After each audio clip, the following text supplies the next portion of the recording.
Good evening, everybody, and glad to be amongst you this evening. और आप सबको good evening. और आज इस शाम के समय आप सबके बीच में आकर मैं बहुत खुश हूँ।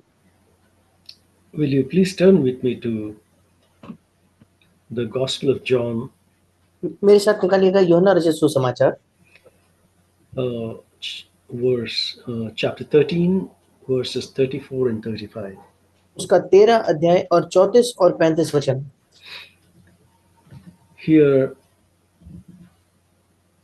Jesus is giving just one commandment to his disciples just before the crucifixion. Next day, he was going to be crucified. और यहाँ यीशु मसीह अपने शिष्यों को एक ही आज्ञा दे रहा है, एक दिन पहले उसके क्रूस पर जाने की, क्योंकि अगले दिन वो क्रूस पर चढ़ाया जाने वाला है। In the Old Covenant, God had given his people the Ten Commandments. पुरानी वाचा में परमेश्वर ने अपने लोगों को 10 आज्ञाएं दी थी। And during Jesus' ministry, somebody came and asked him, Master, which is the greatest commandment of all? और यीशु के सेवकाई में किसी एक व्यक्ति ने आकर यीशु से पूछा कि हे स्वामी, सबसे हे गुरु, सबसे महान आज्ञा कौन सी है? And Jesus told him that you shall love the Lord your God with all your heart, mind, soul, and strength. और यीशु ने उससे कहा कि तू प्रभु अपने परमेश्वर से अपने पूरे हृदय से, संपूर्ण बुद्धि से, सारे सामर्थ्य से प्रेम करना, And you shall also love your neighbor as yourself. और तू अपने पड़ोसी से अपने समान प्रेम करना। So he showed him two commandments, one towards God, one towards man. और यीशु ने उसे 2 आज्ञाएं दिखाई, एक परमेश्वर की ओर और दूसरा मनुष्यों की ओर। But here, on the last day of his life on earth, he is giving his disciples, mind you, these five chapters, 13, 14, 15, 16, 17 of John, is the last discourse that Jesus had. Probably all of this happened at the supper table. और ये आखिरी आज्ञा यीशु मसीह अपने जीवन के अंतिम दिन में ये एक आज्ञा अपने शिष्यों को देता है। और आप ध्यान रखिए कि यूहन्ना उसका 13, 14, 15, 16 और 17 अध्याय, ये जो 5 अध्याय है, शायद ये अंतिम संदेश थे जो यीशु ने अपने शिष्यों को दिए। संभवतः उस अंतिम प्रभु जब उन्होंने एक साथ भोजन किया, उस समय यीशु ने ये सब कहा होगा। And this is the only commandment that Jesus is leaving with them before he went to the cross. और ये इकलौती आज्ञा है जो यीशु उन्हें दे रहा है क्रूस पर जाने से पहले। He says, a new commandment I give to you, that you love one another, even as I have loved you, that you also love one another. और यीशु उनसे कहता है, मैं तुम्हें एक नई आज्ञा देता हूं कि एक दूसरे से प्रेम रखो, जैसा मैंने तुमसे प्रेम रखा है वैसा ही तुम भी एक दूसरे से प्रेम रखो। He knew that they loved God. That's why he didn't tell them that you should love your God with all your heart, mind, soul, and strength. But he और only told them that you love one another. That is the leaven of you here. और यीशु जानता था कि वे परमेश्वर से प्रेम करते हैं, इसलिए यीशु ने इन शिष्यों को यह आज्ञा नहीं दी कि तुम परमेश्वर को अपने पूरे हृदय से, पूरे तन, मन और सामर्थ्य से उससे प्रेम करना, बल्कि यीशु उनसे कहता है कि तुम आपस में एक दूसरे से प्रेम रखो। इसका मतलब तुम जो 11 यहाँ उपस्थित हो, एक दूसरे से प्रेम रखो।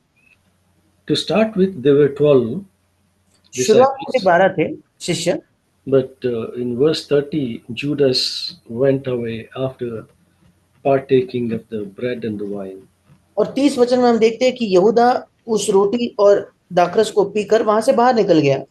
And they were left with only 11. And to these 11, Jesus is telling, you love one another as not with human love, but as I have loved you. और ये जो 11 शेष बच गए हैं, इनसे यीशु कहता है कि तुम 11 एक दूसरे से प्रेम रखो। और वो ये नहीं कहता किसी मानवीय प्रेम से, बल्कि जैसा मैंने तुमसे प्रेम रखा है वैसा ही तुम भी एक दूसरे से प्रेम रखो।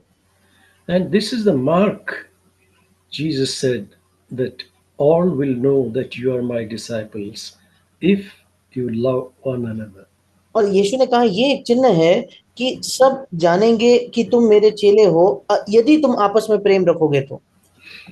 And then further down, Jesus was telling that I'm uh, going away from your midst, but you cannot come with me now, but you shall follow me later. और आगे जाकर यीशु कहता है कि मैं तुम्हारे बीच से जा रहा हूँ, जहां मैं जाता हूँ वहां तुम अभी मेरे पीछे नहीं आ सकते, परंतु इसके बाद मेरे पीछे आओगे। But Peter, who was the uh, most impulsive kind of personality, he says to Jesus, Lord, why can I not follow you right now? I will lay down my life for you. पर पतरस जो सबसे ज्यादा आवेशपूर्ण था उन शिष्यों में से, वो प्रभु से कहता है, प्रभु अभी मैं तेरे पीछे क्यों नहीं आ सकता, मैं तो तेरे लिए अपना प्राण भी दे दूंगा। He was so confident that he would even die with Jesus because he thought that he could manage that in his own strength. और पतरस को ऐसा खुद पर भरोसा था कि वो सोचता था कि वो यीशु के लिए मरेगा तक, क्योंकि उसे लग रहा था कि यीशु के लिए मरना वो अपने ही सामर्थ्य में कर पाएगा। But Jesus knew what was going to happen. He says in verse 38, You will lay down your life for me? Truly I say to you, a cock shall not crow until you deny me 3 times. पर यीशु जानता था कि आगे क्या होने वाला है। यीशु ने उत्तर दिया, क्या तू मेरे लिए अपना प्राण देगा?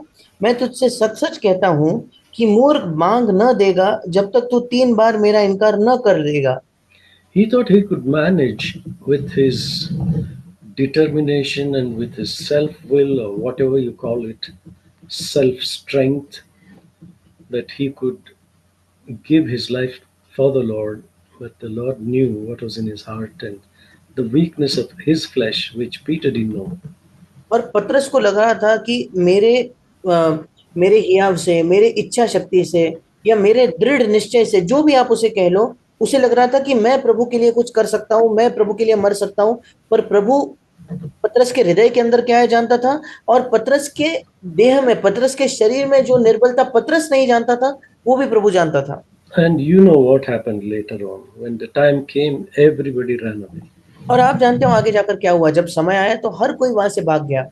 Everybody, including Peter. Peter, in fact, he denied 3 times that he knew Jesus. हर कोई भाग गया, यहाँ तक कि पतरस भी। और उससे बढ़कर पतरस ने तो इनकार भी किया, 3 बार इनकार किया कि वो प्रभु यीशु को जानता ही नहीं था। It is understood because the Holy Spirit had not been given yet. अब हम इसे समझ सकते हैं क्योंकि उस समय तक पवित्र आत्मा नहीं दिया गया था। Romans 5:5 says, God has poured out his divine love in our hearts. और रोमियो 5:5 कहता है कि परमेश्वर ने अपने प्रेम को हमारे हृदयों में उंडेला है। So that had not happened before Jesus went to the cross. और यीशु क्रूस पर जाने से पहले ये नहीं हुआ था। And after the Holy Spirit came, Holy Spirit is the spirit of love. और पवित्र आत्मा आने के बाद पवित्र आत्मा ये प्रेम का आत्मा है। The Bible says God is love. Bible बताती है परमेश्वर प्रेम है। God so loved the world. परमेश्वर ने जगत से ऐसा प्रेम रखा। And the Bible also says, let brotherly love continue. और बाइबल ये भी कहती है कि भाईचारे के प्रेम में बने रहो। And we know that divine love does not seek its own. और हम जानते हैं कि ईश्वरीय प्रेम जो है वो अपने खुद के स्वार्थ को नहीं खोजता। We read much about that in that great chapter 1 Corinthians 13. और हम इसके बारे में बहुत कुछ पढ़ते हैं उस महान अध्याय में, पहला कुरिन्थी उसका 13वां अध्याय, verses 4 onwards. उसके 4थे वचन से आगे It says love is patient. वहां लिखा है कि प्रेम धीरजवंत है, It is kind. वो कृपालु है, It is not jealous. वो डाह नहीं करता, It does not brag and not arrogant. वो अपनी बड़ाई नहीं करता, फूलता नहीं, Does not act unbecomingly. वह अनरीति नहीं चलता, Doesn't seek its own. वो अपनी भलाई नहीं चाहता, It's not provoked so easily. वो आसानी से झुंझलाता नहीं, Does not take into account wrong suffered. बुरा नहीं मानता या गलत चीजों को याद नहीं रखता, Does not rejoice in unrighteousness but rejoices in the truth. कुकर्म से आनंदित नहीं होता परंतु सत्य से आनंदित होता है। Etc. etc. It is written about divine love. और ऐसे कई चीजें ईश्वरीय प्रेम के बारे में वहां लिखी हैं। So I need to examine myself and see whether I have been filled with the Holy Spirit. If I have been filled with the Holy Spirit, these um, things will be made manifest in me gradually, if not immediately, overnight. मुझे अपने आप को जांच कर देखने की आवश्यकता है कि मैं पवित्र आत्मा से भर चुका हूं या नहीं, क्योंकि अगर मैं पवित्र आत्मा से भर चुका हूं तो धीरे धीरे ये चीजें मेरे जीवन में प्रकट होने लगेगी। हालांकि एक रात में नहीं, रातों रात नहीं होगा, पर धीरे धीरे वो प्रकट होने लगेगी। The Holy Spirit keeps working in us पवित्र आत्मा निरंतर हमारे अंदर करते रहता है। to will and to do of God's good pleasure. वो हमें इच्छा और शक्ति दोनों देता है कि हम परमेश्वर के सुइच्छा के अनुसार काम कर सके। And we read in Galatians 5:22-23, fruit of the Holy Spirit. And the first one is love, when और the हम Holy Spirit starts working in us. और गलातियों 5 उसके 22-23 में हम आत्मा के फल को देखते हैं, और पहला प्रेम है जहां पवित्र आत्मा हमारे अंदर काम करने लगता है। It is ninefold fruit of the Holy Spirit: love, joy, peace, patience, kindness, goodness, gentleness, self control, and faithfulness.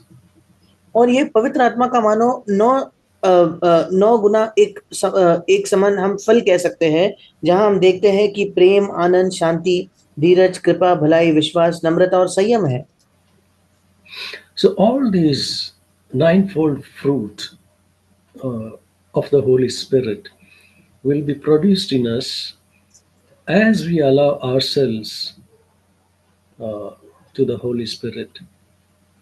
और ये 9 तरफा जो फल है, ये हमारे जीवन में तब पवित्र आत्मा उसे उत्पन्न करेगा जब हम उसे ऐसे करने की अनुमति देंगे। तो So, today I want to speak about two important things that the Holy Spirit wants us to, seek after and go after.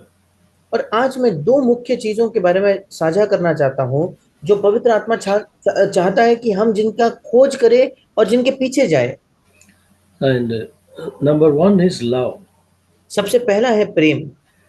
Love one another as I have loved you, Jesus said.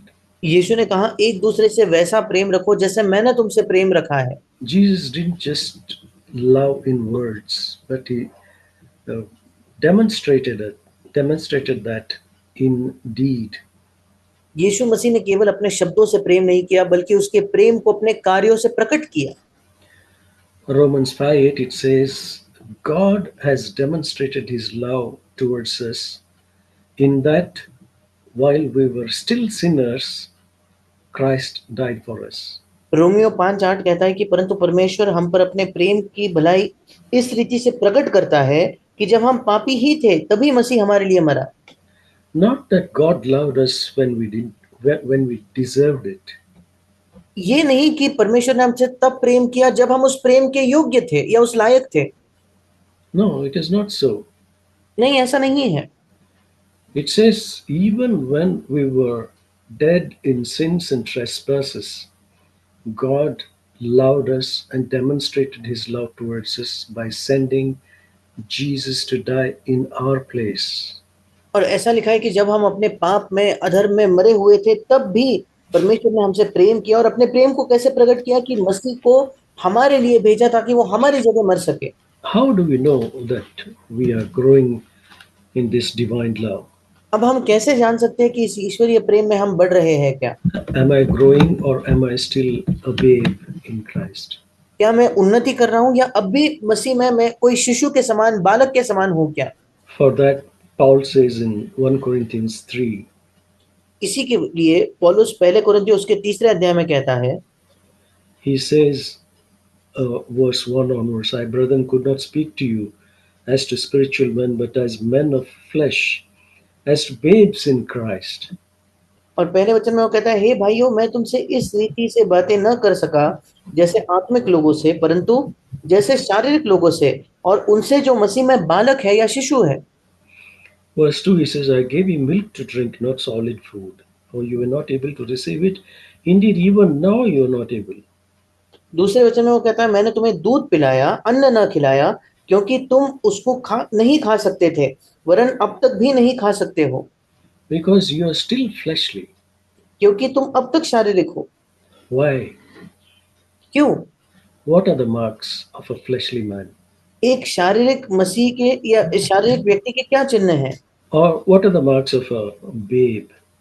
या एक बालक, एक शिशु के क्या चिन्ह है? Babe always wants to have its own way. और एक बालक जो होता है वो हमेशा अपना ही मार्ग चाहता है, Keeps crying until he is given what is required of him.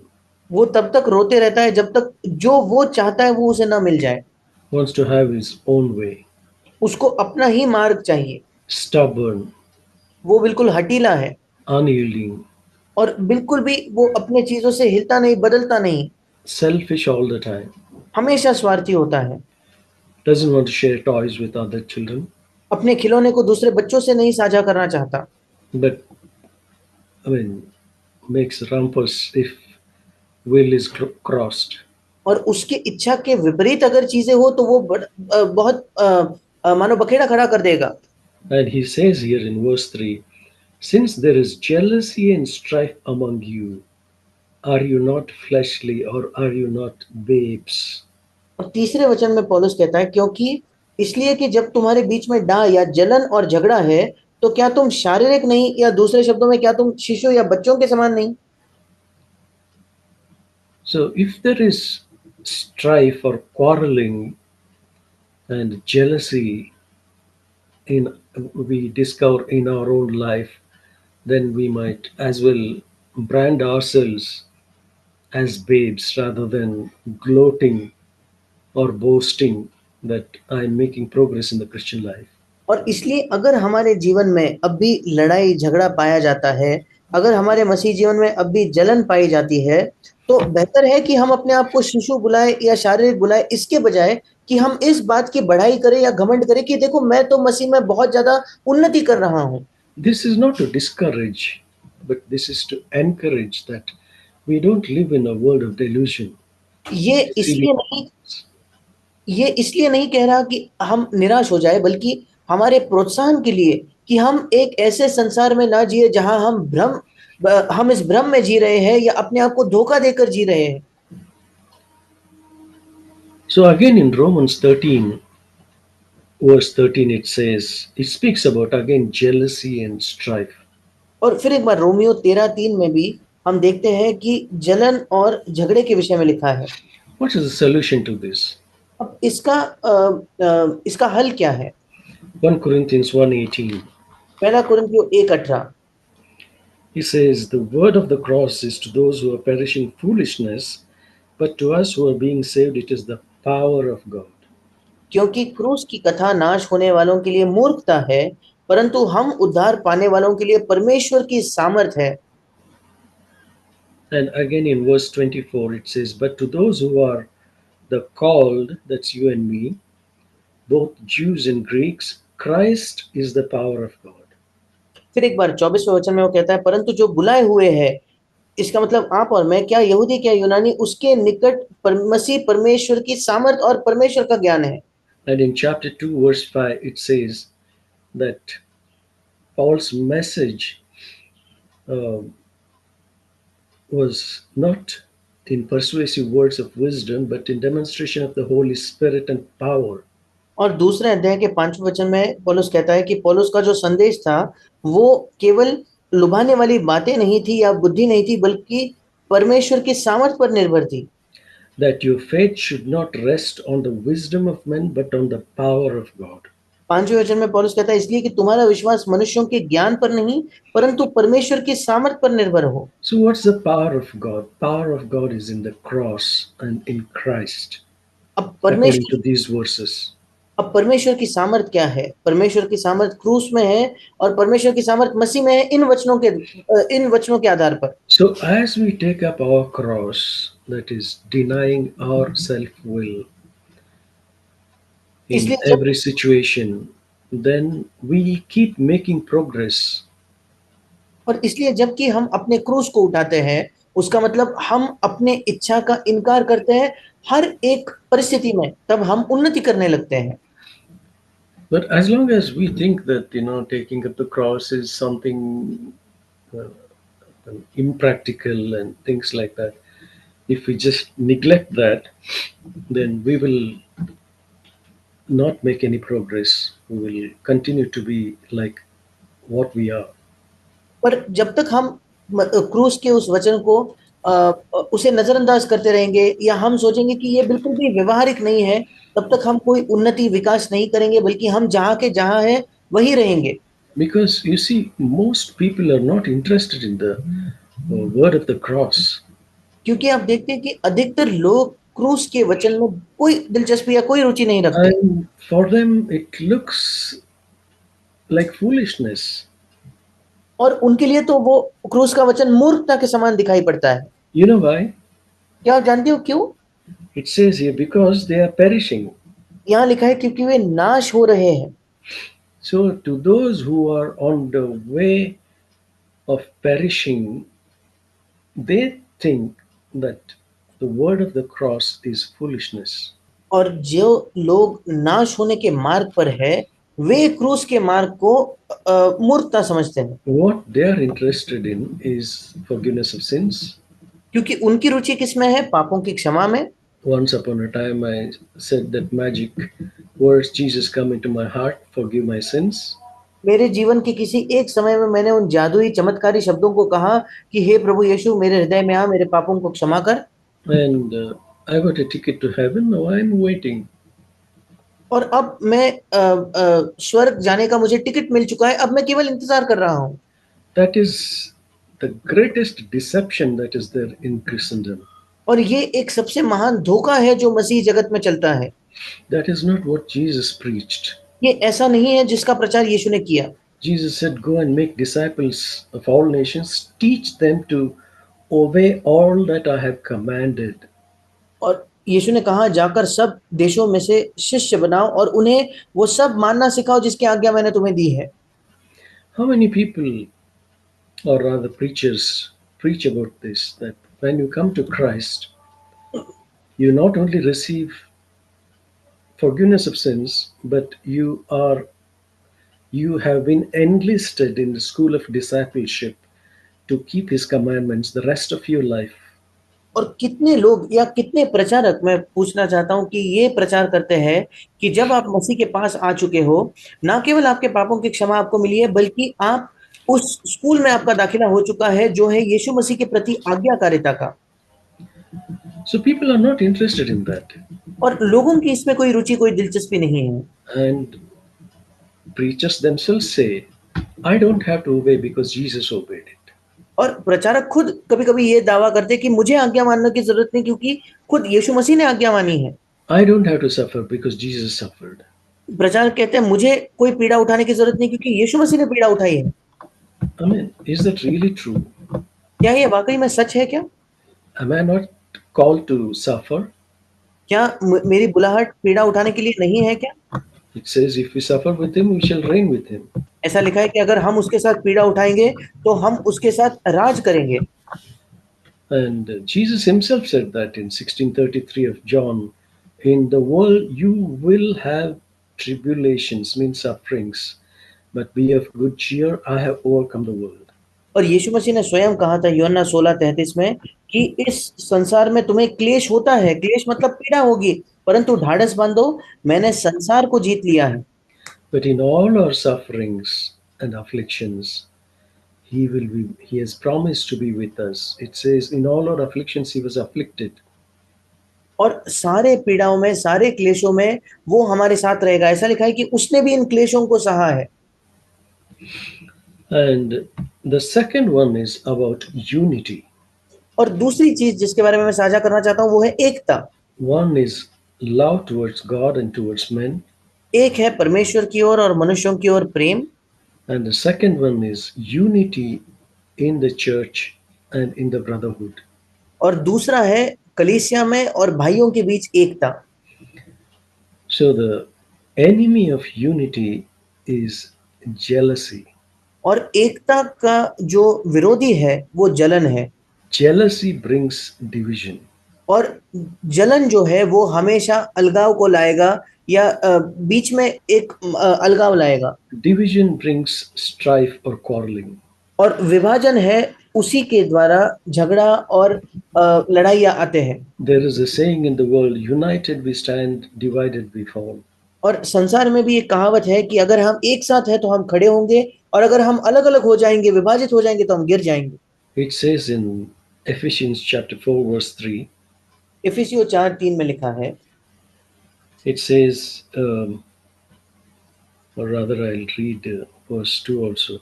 With all humility and gentleness, with patience, showing forbearance to one another in love, being diligent to preserve the unity of the Spirit in the bond of peace. और मैं दूसरे वचन से पढ़ूंगा, इफिसियों 4:2, अर्थात सारी दीनता और नम्रता सहित और धीरज धरकर प्रेम से एक दूसरे की सह लो, और मेल के बंधन में आत्मा की एकता रखने का यत्न करो। So we need to be diligent, it says, not just casual.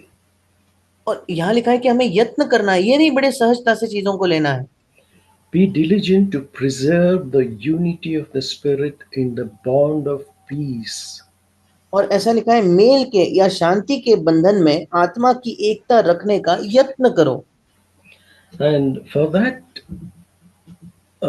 reason, God has given us in the church various ministries and gifts of the Holy Spirit. और इसी कारण परमेश्वर ने हमें कलीसिया में पवित्र आत्मा के अलग अलग वरदान और अलग अलग सेवकाइयां दी हैं। What are those? We read in verse 11 onwards. He gave to the church some as apostles, some as prophets, evangelists, pastors, and teachers. वो क्या है, हम 11 वचन से आगे पढ़ते हैं। उसने कुछ को प्रेरित नियुक्त किया, कुछ को भविष्यद्वक्ता, कुछ को सुसमाचार सुनाने वाला, और कुछ को रखवाले और उपदेशक नियुक्त किए। So, why did God give all these gifts or ministries in the church? अब क्यों परमेश्वर ने ये सारे वरदान या सेवकाइयां कलीसिया में दिए? Not that each one can go in different directions and exalt themselves as apostle and prophet and teacher and so on and so forth. इसलिए नहीं कि ये सब अपने अपने अलग अलग दिशा में जाकर अपने आप को बड़ा बना ले और अपने आप को बुलाए कि मैं प्रेरित हूँ, मैं भविष्यद्वक्ता हूँ या मैं शिक्षक हूँ, ऐसा नहीं। No, the purpose of all these gifts or ministries is so that in verse 12 it says, for the equipping of the saints, for the work of service to the building up of the body of Christ. इन सारे वरदानों और सेवकाइयों का मकसद 12वें वचन में लिखा है, जिससे पवित्र लोग सिद्ध हो जाए और सेवा का काम किया जाए और मसीह की देह उन्नति पाए। This is to equip us, you and me, through the ministry of the apostles, prophets, evangelists, pastors, and teachers. ये हमें सक्षम करने के लिए है, आपको और मुझे, उनके सेवकाई के द्वारा, प्रेरितों के सेवकाई के द्वारा, भविष्यद्वक्ताओं के, सुसमाचार सुनाने वालों के, रखवालों के और उपदेशकों के, So that you and I can be properly equipped and made adequate for every good word and work. ताकि आप और मैं सिद्ध हो जाए और सेवा का काम करने के लिए हम सक्षम हो जाए, हर एक शब्द में या हर एक सेवा में हम सक्षम हो जाए। For the work of service in the church and for the building up of the body of Christ, which is the church.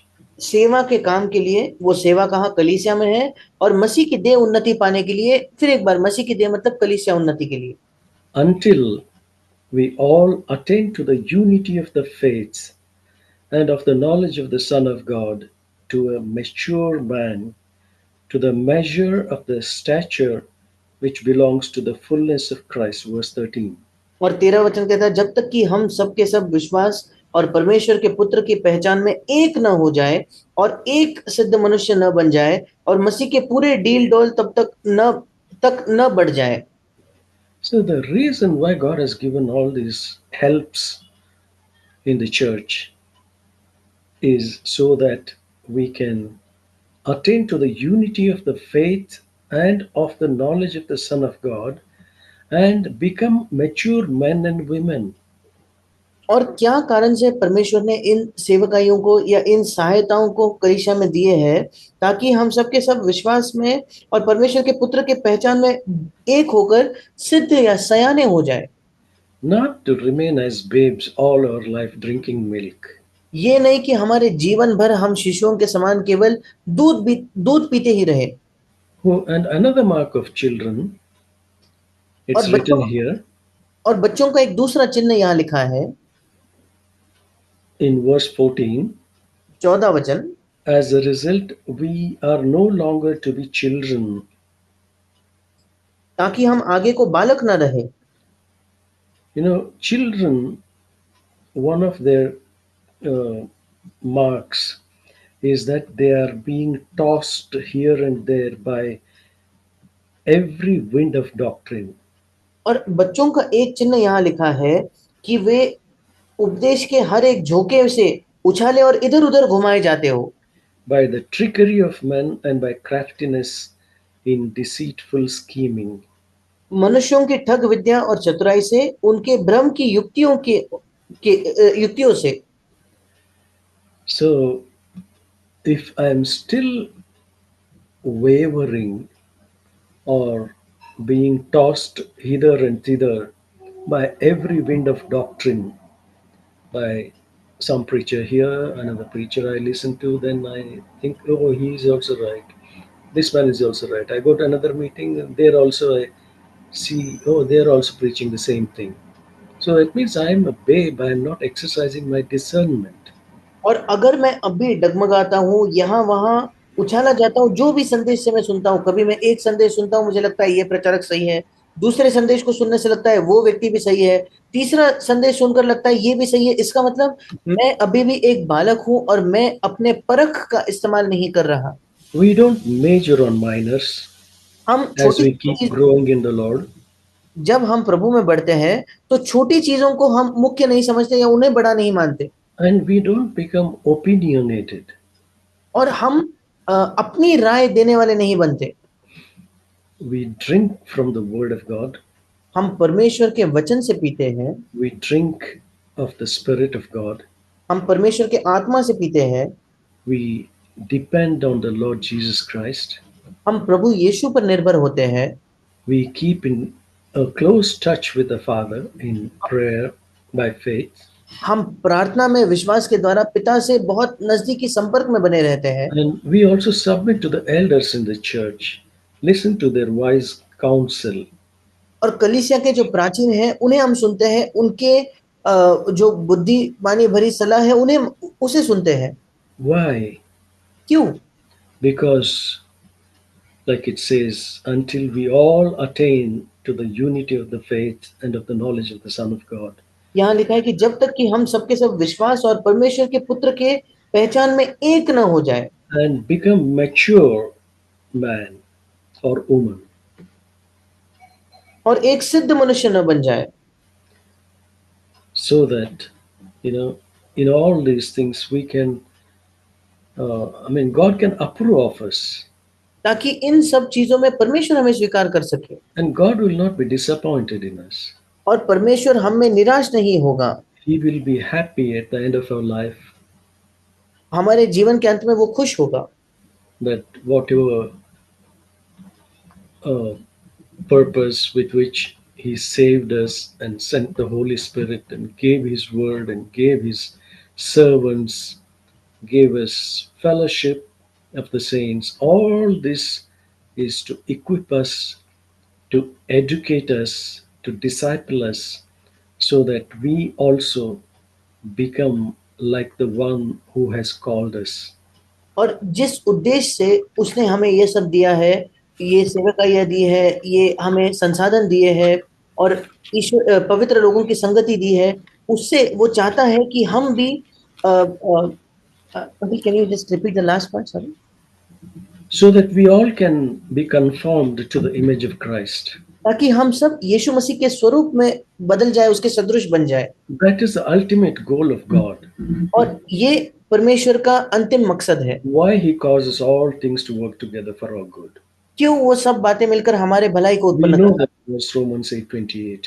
हम जानते हैं रोमियो 8:28 और 29 को, But we forget what is written next verse in 29. पर हम भूल जाते हैं कि रोमियो 8:29 में क्या लिखा है। No, in all these things, God is working to make us conform to the image of Jesus Christ, His in Son. इन सब चीजों में परमेश्वर काम कर रहा है ताकि उसके पुत्र यीशु मसीह के सदृश हमें वो बना सके। So, in closing, I want to read one last verse in Colossians chapter 3. और अंत में मैं एक वचन पढ़ना चाहता हूँ कुलुस्सियों की पत्री उसके 3 अध्याय से। Colossians chapter 3, कुलुस्सियों verse 14. कुलुस्सियों 3:14। Or rather, I'll read verse 13 also. मैं 13 भी पढ़ूंगा। Um, if you don't mind, I'll read verse 12 also. 12 से पढ़ता हूँ। It says here, and so as those who have been chosen of God, holy and beloved, put on a heart of compassion, kindness, humility, gentleness, patience, bearing with one another, and forgiving each other. Whoever has a complaint against anyone, just as the Lord forgave you, so also should you. And beyond all these things, love, which is the perfect bond of unity. 12 से 14, कुलुस्सियों 3:12 से 14। इसलिए परमेश्वर के चुने हुओं के समान जो पवित्र और प्रिय है, बड़ी करुणा और भलाई और दीनता और नम्रता और सहनशीलता धारण करो, और यदि किसी को किसी पर दोष देने का कोई कारण हो तो एक दूसरे की सह लो और एक दूसरे के अपराध क्षमा करो, जैसे प्रभु ने तुम्हारे अपराध क्षमा किए वैसे ही तुम भी करो। इन सब के ऊपर प्रेम को जो सिद्धता का कटिबंध है बांध लो। And what is the result और of इसके पर pursuing love and unity?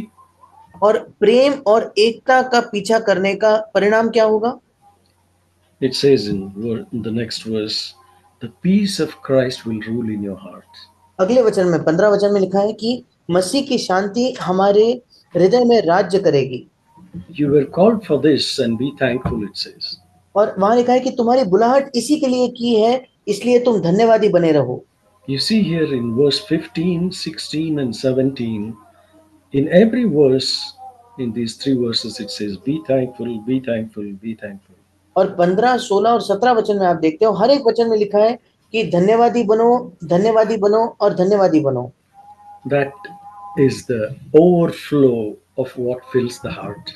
और जो हृदय को भर देता है वो उमड़ कर बाहर बहता है। That's what Jesus said, out of the abundance of the heart, the mouth speaks. और यही यीशु ने कहा, हृदय की भरपूरी से मुख बोलता है। When these things are working in us and we are yielding to that chiseling or grinding or whatever it is, then no, we are properly being rounded off and we become mature men and we become men of peace, and the result is we are thankful all the time. और जब ये चीजें हमारे अंदर कार्य करती है, जब प्रभु हमारे हम पर वो कार्य करके मानो छीनी से हमें पीसता है, धीरे धीरे हम और भी बेहतर व्यक्ति बनते जाते हैं और परिणाम स्वरूप हम शांति के लोग बनते हैं। और उसका परिणाम ये होगा कि हम धन्यवादी लोग बनेंगे, हमेशा धन्यवाद देने वाले।